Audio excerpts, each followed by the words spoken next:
this thing, from the body. He was like, well, he's breathing. I'm like, he's not breathing. Like, his chest, his back is not going up. He's not breathing. And my daughter asked. That's the brother. Oh, Lord. It's about he's breathing. And where the fuck did you come from? Suspicious.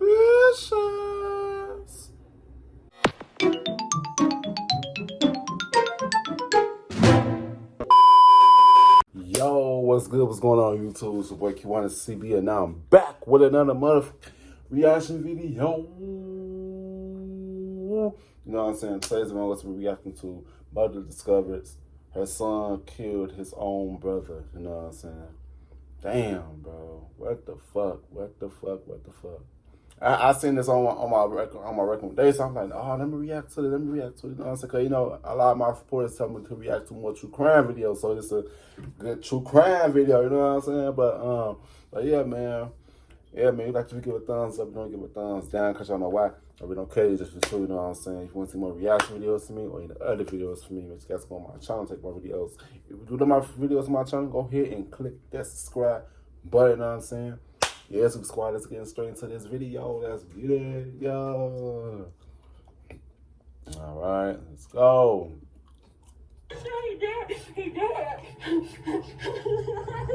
This is 55-year-old Tawana Gland, and she just found out that her son had been murdered by someone far closer to home than any mother should ever have to imagine. Damn.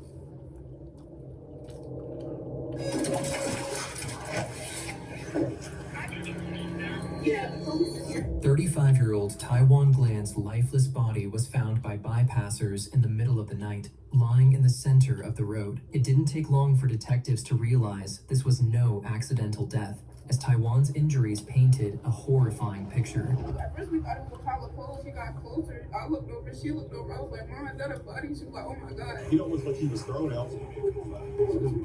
Yet just as they thought they had caught the culprit red-handed, they would turn out to be wrong, because the truth was much closer than anyone wanted to believe.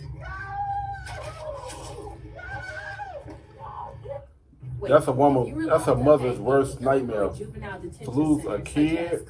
But it doubled that because else in the system, a global settlement may be coming in 2020. That doubled that because she lost 2 kids. One to not be on this earth no more, and losing the other one to going to jail, bro. Like, it's a damn. That's crazy. That's a parent's worst nightmare. To lose 2 kids, or 2 boy kids. Oh man, it's sad, bro. How families not like how it used to be, man. Man, bless this video.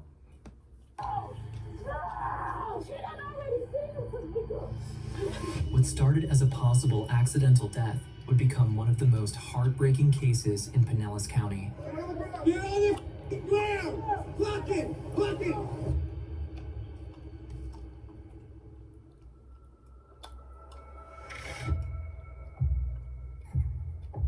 At around 2:40 a.m. on February 26, 2024, this in was St. recent, Petersburg, Florida, 2 years ago. the mother and daughter were driving home after the mother had picked her daughter up from work. But that night, instead of taking their usual way home, they decided to drive down a different route for the first time. A small decision that... And I'm not gonna lie, that's the way of God trying to... Or, you know what's so crazy though? When people do unusual things, like that was God's way of telling them that, oh, it's something going on down this way. It's like God, it's like he redirecting them to what he... You know, it's so crazy. That's so crazy though, how some people just discover things. I feel like that was a meant to be moment for them to discover his body laying there. You know what I'm saying? Like, that is crazy, bro. That is crazy. What's the video? Lead them straight into the middle of something neither of them were prepared to see. As they made their way through the quiet streets near 7th Avenue South and 12th Street South, they noticed something lying in the road ahead of them. At first, they thought it may have been someone who had passed out drunk in the middle of the street. Concerned that he could be hit by another passing car, they stopped and approached, hoping to help him out of the road.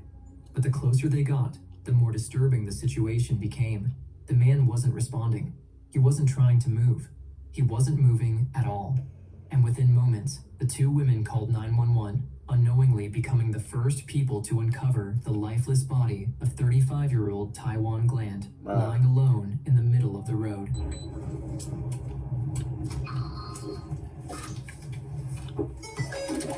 Should be said what's going on in our community, bro.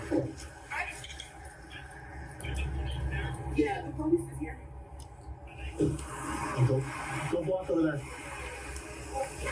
That's 11. Let's walk down 7th Avenue. East and westbound. Yeah, they're with him. You want to talk to him? Check the pulse.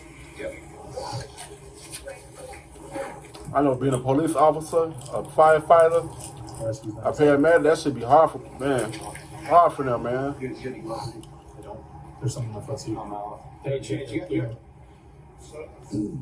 Someone's gonna have to follow to Bayfront. Yeah, I'll go. It's gonna be a co-fight. Man. God bless those ladies, man. Get their information. Get their information.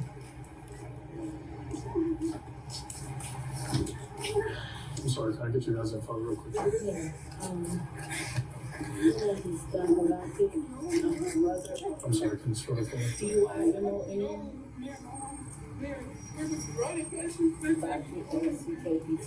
I'm sorry, Rocket. LOCKETT. Date of birth. number 5. Yeah, we've been here, though. Like, this, we've been here. Immediately, multiple units in the area responded to the call-out. It was necessary to keep the scene clear and avoid drawing attention from the neighborhood, as quite often, a scene that goes out of control results in a case unsolved.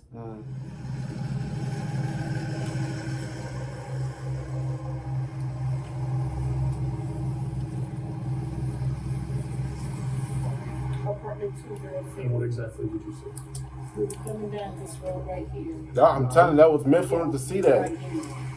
Yeah, going the other way. I put the paper home and I looked and I was like, is that a body? And she was like, I'm like, yeah, that's a body. I'm like, we gotta go back that way. So I turned around and came up and pulled up here. And she was on the phone calling 911. They were telling her to get CPR away. So y'all were driving east, saw him, turned around, and y'all were all in the car together? My daughter just kicked her from Okay, where did he? He just walked over. He just walked over. Okay, gotcha. Okay. Okay, so you didn't see any cars? No, I didn't see anything. I didn't want to pull up the first car and go, walk away. I got you. It happened inside the market. It's crazy. Okay. All right, I appreciate it. So you guys can hang.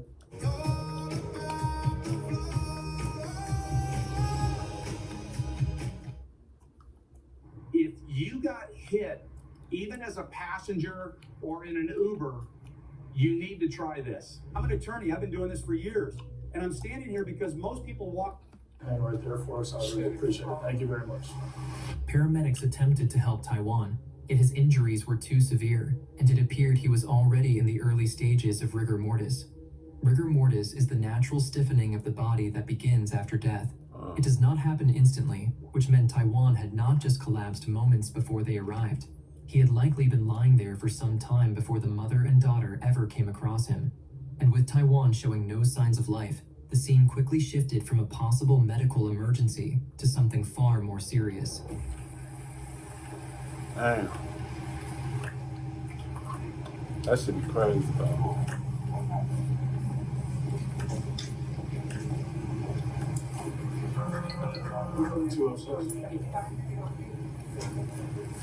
Hey, wasn't there one that we pulled from the I'm back. Let's get back straight to this video. Let's get back straight into this video. Let's get it, first man. the camera we pulled from the homicide a few days ago? I don't know if it was over here. He don't look like he was thrown out from citrus, does he? What the officer had just mentioned may have sounded like a passing comment, but it would later become one of the most twisted leads detectives had in finding Taiwan's killer. Just a few days earlier, police had pulled footage from a camera facing that exact same street for another homicide. That meant there was a chance the moments leading up to this incident had also been captured. But getting access to that footage would take time, and detectives knew they had to move quickly. So before they could rely on the cameras, they turned to the first people who had seen Taiwan that night, the mother and daughter who found him lying in the road. And what they told detectives would completely change how they viewed the scene. One thing that always stands out in cases like this is how often people ignore warning signs. Sometimes the signs are obvious, sometimes they're easy to brush off, but the longer something gets pushed aside, the harder it can be to deal with later. And honestly, a lot of us do the same thing with our health. I've done it myself. I've been meaning to book a proper checkup for something I kept telling myself wasn't urgent. Every time I thought about it, I'd say, I'll sort it out later. But later turns into weeks, and before you know it, you're still sitting there with the same problem and no. Those are fucking eyes.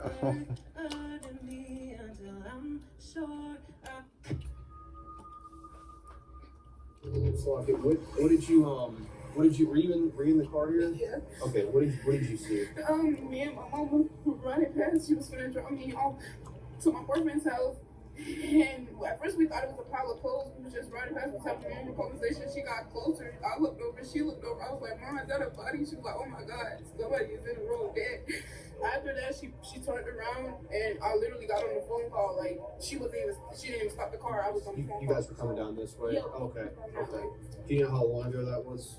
This was just 10 minutes ago, not even. Okay. You guys didn't see any cars or didn't see anything. Anybody around? Okay. That was meant for them to see that, man. Like that. Like, we thought it was a pile of clothes when we was finna pass by, but we got God was leading y'all to that, man. I got start keeping it there. They would have found him, man, it would have been crazy. But that part was the spirit guided them to him, to his body. I better look at something spiritually, man.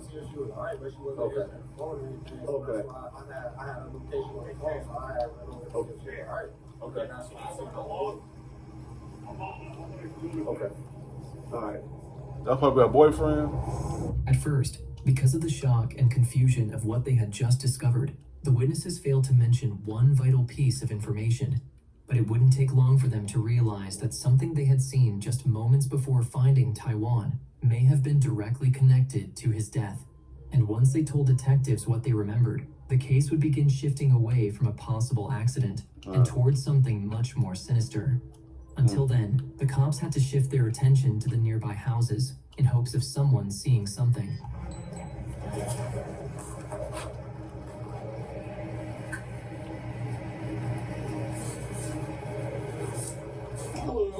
how you doing? We had a hit run out here. Somebody got hit by a car. You see it with doorbell camera. Yeah, I did. Could you take a look at your phone and see what we might have got on that? Let me see if it's, I don't even think it's connected to the Wi-Fi on. Okay. Let me see. Hold on. Give me a second. Thank you. The ring cameras, them web cameras, they capture every fucking thing. That solve a lot of cases. It's actually not even online. That's never connected to the Wi-Fi yet. Okay. I mean, I just heard like noise, like if somebody was calling somebody to crack a word or whatever. That was it. Just heard the car speed off. But I didn't even think it was exposed, so honestly. How long ago? Like 20 minutes ago. About 20-25. And then you heard the cars. How soon after hearing the argument did you hear the car speed off? Shoot. It probably wasn't even that long. Seconds or minutes? Yeah, probably like seconds. Did you look outside and see anything? No, I didn't.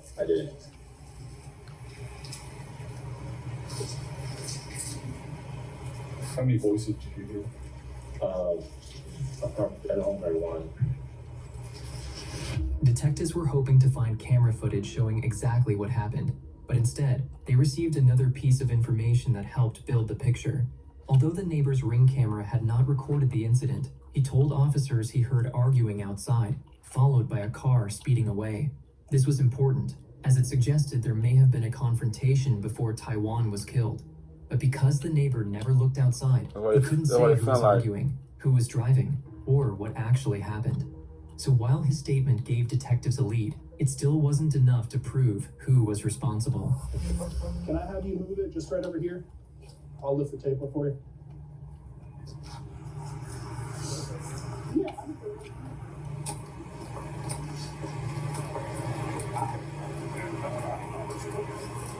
Did you look up close to see if there's any gunshot wound? No. I mean, we did. No, we didn't see that. We didn't see that. Looked like he was in the car. His body was all contorted. He spoke with, I think, the gentleman at this house. He said he heard some kind of commotion out here, and then what sounded as if someone put it in the car. But we didn't see anything in that car.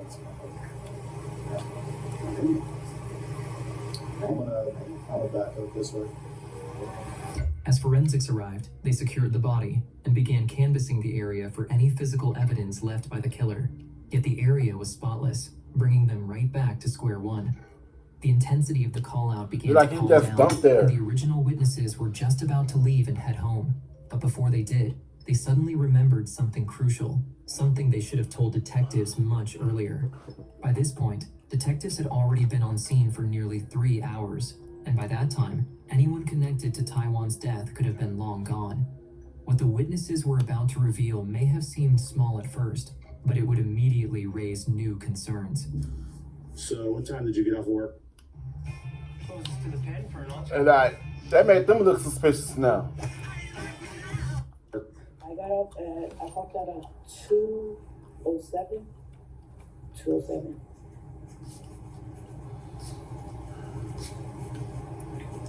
And do you guys all work together, or No, was like one of somebody that ride, just somebody came to pick you up? my mom was picking me up.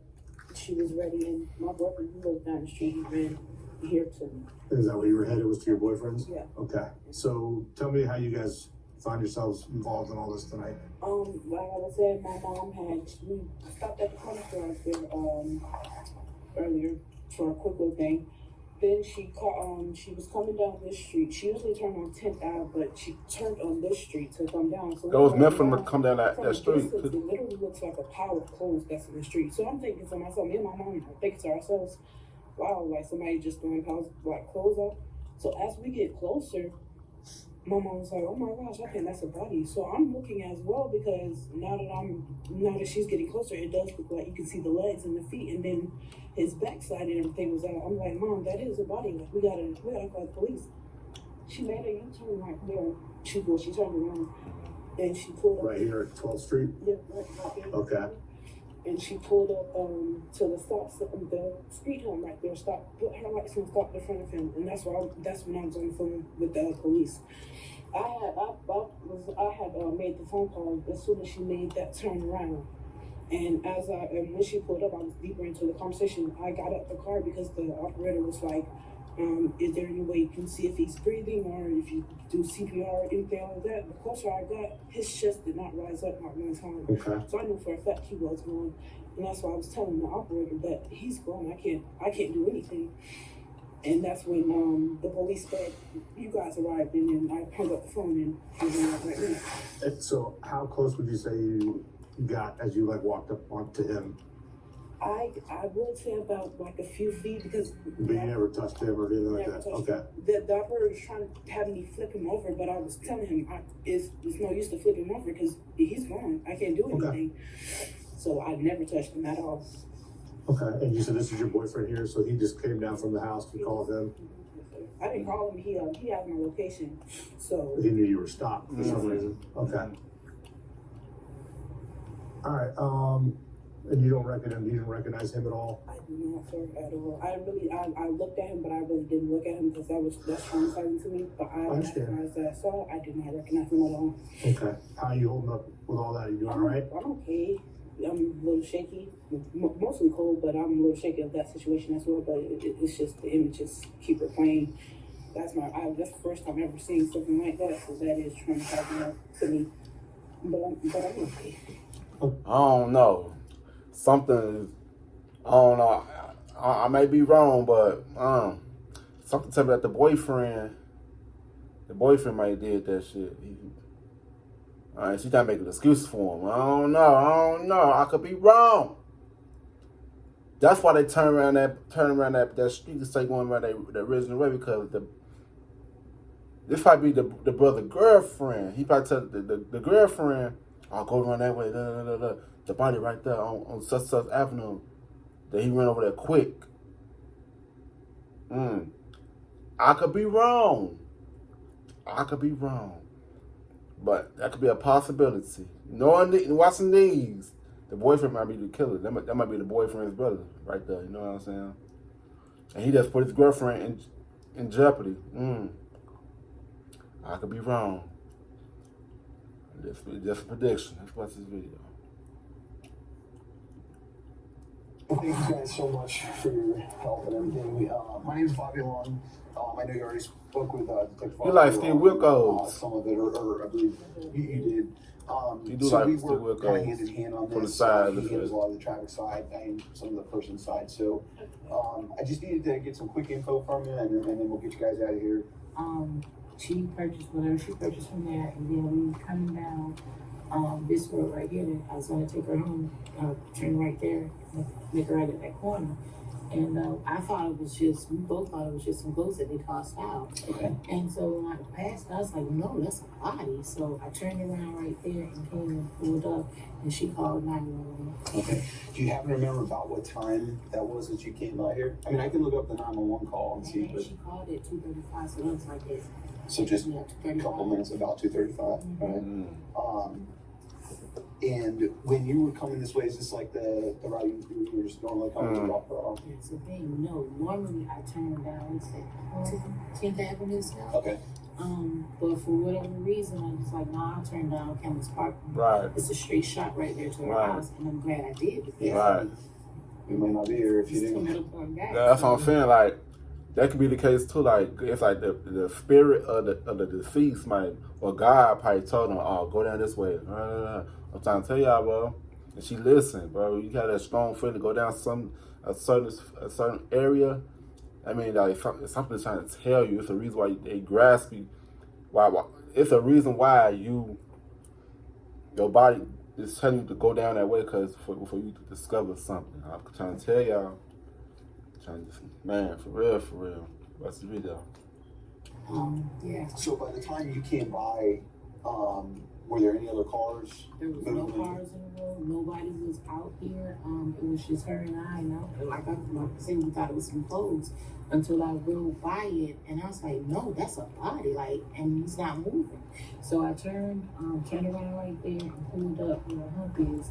And my daughter was already on the phone calling 911, and she was telling them, and it was like, well, get out and see if you can do CPR. And she was like, I'm like, he's gone. But there was a guy that came up. I don't know where he came from, but he was standing, in front of the body. He was like, well, he's breathing. I'm like, he's not breathing. Like, his chest, his back is not going up. He's not breathing. And my daughter asked. That's the brother. Oh, Lord. Somebody, he's breathing. And where the fuck did you come from? Suspicious. Watch this video. Did he go turn him over to give CPR? And he was like, nah, I don't want to touch him. Okay. And then he just left. Okay. So the time that you were here, he never actually touched the body or anything? No. Okay. And did you try CPR at all? No, okay. Because there was, okay, gotcha. Not a problem. And I didn't want, like I said, I didn't want to search him to interfere with evidence or anything, and I couldn't turn. Right. I probably could, but I didn't want to turn. No, I get it. And I appreciate you not, I mean, certainly checking, but, at a certain point, there's nothing you can do. So, okay. Cool, man. Well, I appreciate it. Did you ever walk up to him at all? Go right to the car? No, actually, when I was walking up, right, so they explained the dude he had on the blue hoodie. Like, he said something to him, but it was like he had a cup in his hand, so I just thought he was drunk. I couldn't really understand what he was saying. His word was kind of... Oh, the other guy that walked up? Yeah, he had like on a blue hoodie with some like orange tannish pants. That's the killer right there. Yeah, said something to me. I think he had like a big what's the one, the big slurp the slurpy stuff? Yeah, he had one of those. And he had said something, but I was just trying to make sure they was all right. I came around the corner, that's when I... he had a what? The lights and stuff. So I was like... Wait. Like, big, what's the one, the big service code? The service code? Yeah. A what? He had a what? Like he said, something with scope or something. I don't know what he said. That's the brother they kept. Why?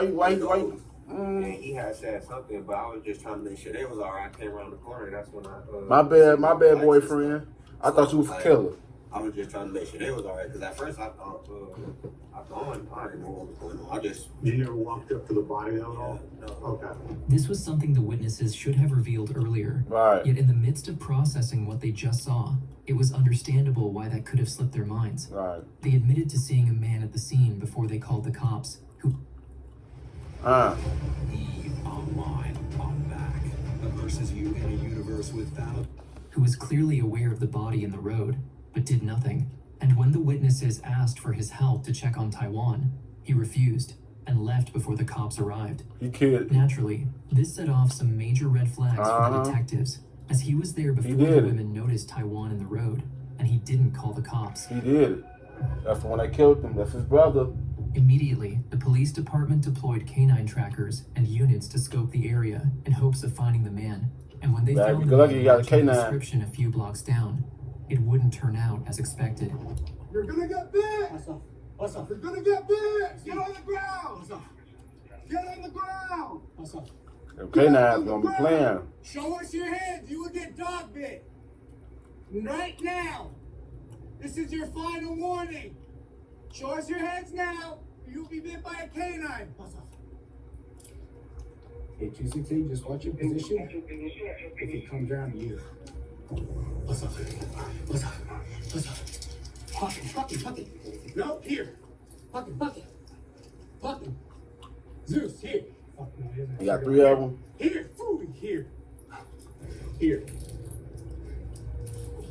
And dogs. Can't have nothing on them. You can't have no animal. He doesn't see him. What's up?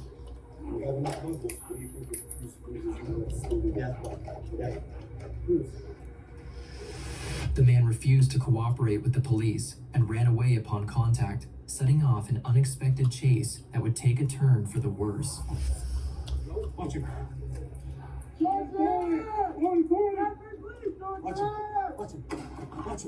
Watch him. Fuck it. Get on the floor. Fuck it.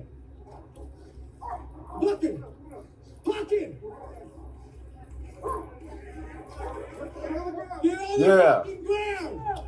Yeah, get your ass. Fuck it. Grab his right arm. Right arm. Go right arm. Fuck it. Get on the ground. Get on the ground. Hands. Get hands. On your stomach. It's out. Alright, stop fighting. I had hands right here. Sit in the house. Stand still. Detectives eventually caught the man they believed may have been involved in Taiwan's death. On the surface, his behavior looked suspicious. He had seen something important, but never reported it to police. He refused to help the other witnesses, left the area before officers arrived, and when police finally made contact why would he want to with help? He ran. But what first looked like guilt turned out to be something else entirely. The man was a heavily intoxicated homeless man who happened to be in the wrong place at the wrong time. Because of how drunk he was, he claimed he thought Taiwan was just passed out in the road from alcohol, and he did not want to get involved. And the reason he ran from police wasn't because he had killed Taiwan. It was because he allegedly had illegal drugs on him at the time. For detectives, this was a worst-case scenario, as their only solid lead turned out to be a complete dead end. Damn. Thought they had him, man. Damn. For a few days, detectives had no other leads other than the one neighbors claiming he heard arguing and a car speeding off before Taiwan was found. This forced them to believe this must have been a classic hit-and-run case, where the driver accidentally hit Taiwan and fled to avoid consequences out of fear. Yet it didn't take long for Taiwan's autopsy reports to come back, which painted a much more sinister picture of what happened to him. According to the autopsy, Taiwan's injuries were not consistent with a simple one-impact hit-and-run. His body showed extensive blunt force trauma, including severe injuries to the head, chest, torso, and lower body, along with multiple fractures and crush-type injuries that suggested more than one impact. In a typical hit and run, investigators may expect injuries from one major collision, where a vehicle strikes someone and then leaves the scene. But Taiwan's injuries told a different story. They suggested he had been struck more than once, and possibly run over, which changed the entire direction of the investigation. This was no longer looking like a scared driver panicking after an accident. To detectives, the pattern of injuries suggested someone had used the vehicle intentionally, coming back to Taiwan again and again to make sure he did not survive. And when investigators formally confirmed his identity, the case became even more heartbreaking. Damn. The man lying in the road, 35-year-old Taiwan Gland Sr., was the father of 18-year-old Taiwan Gland Jr., who had been shot and killed just days earlier. Although police had not confirmed any connection between the two deaths, detectives were now looking at a family that had lost a son and then a father in the space of just 4 days. That's so they couldn't wait anymore and had to inform the family. Damn. Fuck this.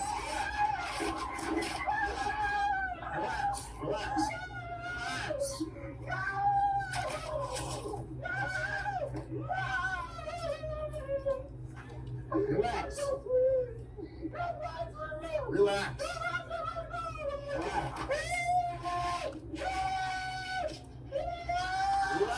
You can't tell nobody to relax during that time, officer. You can't, bro. You know, like losing a loved one like that, bro. You can't. Like some people can't even fucking relax. It's like you can't tell nobody relax. You just gotta comfort them, bro.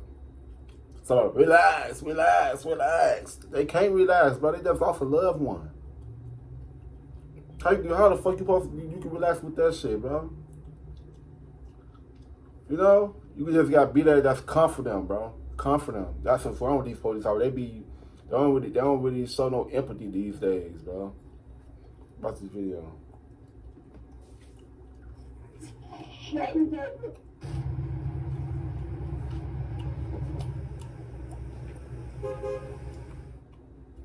What a setup, right? I told you, you got Bud Light on tap. I'm not done yet.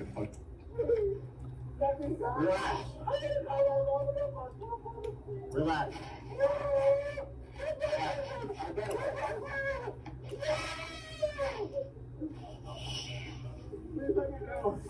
I'm so proxy, let me go.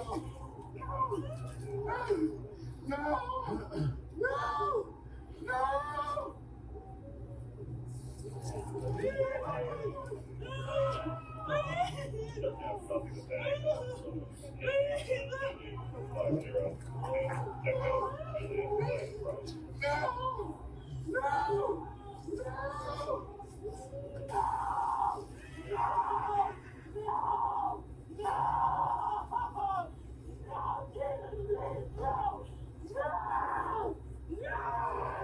Heartbreakingly, on the floor was Taiwan's mother, 55-year-old Tawana Gland, who just found out her son died just days after her grandson. A lot of the family had just found out about the loss of their loved one and were in extreme high emotion before the detectives could even begin asking the family any questions they needed to ensure all of the family members were safe.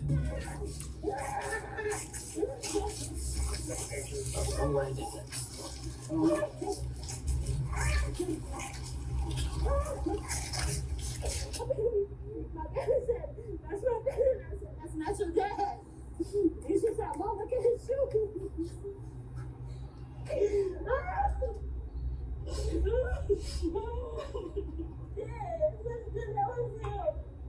The whole time. I'm not gonna wait yet. Man, I don't want to bother. I just gotta get some information for you, and I can let you go back to the call. I'll be away. I just gotta get your name because we're the crime scene. What's your first name? It was a heartbreaking scene for anyone to experience or witness. Yet once everyone settled, the family began talking, and what they revealed would change the entire course of this case, as they would make the cops familiar with a name they have not heard of before. 34-year-old Tyree Gland, Taiwan's own brother, who had only been out of prison for around 3 months after serving roughly 15 years for a manslaughter conviction. So to detectives, this was not just the name of a grieving brother. This was someone with a violent past who had only recently returned to the outside world. And according to the family, Tyree and Taiwan were not on good terms. Wow. Their relationship had been tense, with arguments and issues between them before Taiwan was killed. So when the family brought up Tyree's name, detectives could not ignore it. One family member later called detectives anonymously with a tip. They had not personally seen Tyree themselves, but they had heard he may have been hiding out at his girlfriend's house. The problem was, they did not know where his girlfriend lived. What they did know, however, was the car she drove. And a few days later, that one detail would finally give detectives the break they needed. Oh, that's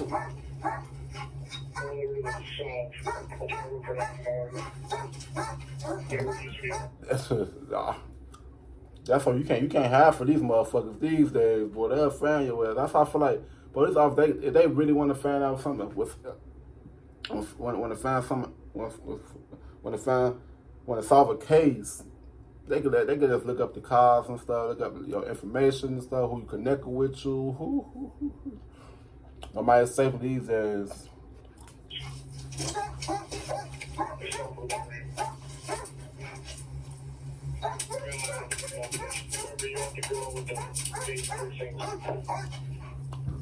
Now she involved.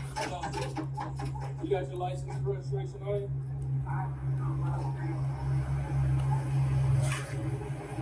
Somebody being followed. All right, go ahead and step back here. Yes. Put your name back for You're just being detained for that.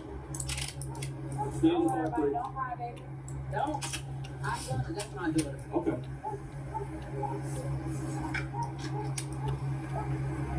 Well, you know your baby daddy, your boyfriend's a damn criminal. You know what's going on. You know what's going on, bro. You know your damn man is a fucking criminal. You know he just came home from fucking prison. Hey, come on, man. Hello, Mom, the police right here. I don't know. He's saying he don't know. They told him to stop me and arrest me. Or detain me or whatever. I'm just saying right here, they done put me in the handcuffs. No, you said what? You don't got no answer to what's going on. No, I don't. He said they just told him to stop me and detain me. Once detectives took her to the police station, she admitted Tyree had been staying at her house, although she claimed she did not know why. When officers went to the address, they found Tyree inside, but arresting him was only the first step. Detectives still had to prove he was responsible for Taiwan's death, and that proof came from the vehicle. After tracing Tyree's movements, investigators connected him to a dark blue Cadillac around the time of the killing. The damage and evidence linked to that vehicle matched what detectives believed had happened to Taiwan. Tyree Gland was ultimately arrested and charged with first-degree murder in connection with the death of his brother, Taiwan Gland Sr. That's crazy. While the exact motive has not been publicly confirmed, investigators stated that the brothers had argued before the fatal incident. Yeah. What began as a possible hit and run was later treated as an intentional killing, with detectives alleging that Tyree used the Cadillac as a weapon before leaving his brother in the road. Prosecutors later filed notice. I'm sorry, I can't do that to my brother, bro. That's my fucking brother, bro. Fight my fucking brother like a motherfucker on the streets. I can't do that, bro. I can't do it. That's gonna eat me up alive. I don't give a fuck what type of turns I'm on, bro. Me finding out I killed my fucking brother. They must have hated each other, bro. Like some David and Goliath type shit. That's the video. They intended to seek the death penalty if he is convicted. Once again, we have a Patreon. Why you want a death penalty? You feeling guilty? You know what I'm saying? Like, come on, now you did that shit, bro. Like, come on, man. Don't try to go out cowardly because you know what you did was wrong, bro. The fuck. But yeah, man, it's a sad case, man. A mother lost 2 sons. Crazy, bro. Crazy. But yeah, man, you got to give a thumbs up if you don't Give a thumbs down, because y'all know why. We don't care, just too, you know what I'm saying? Get subscribed, see you guys in this video. I love y'all. Peace out.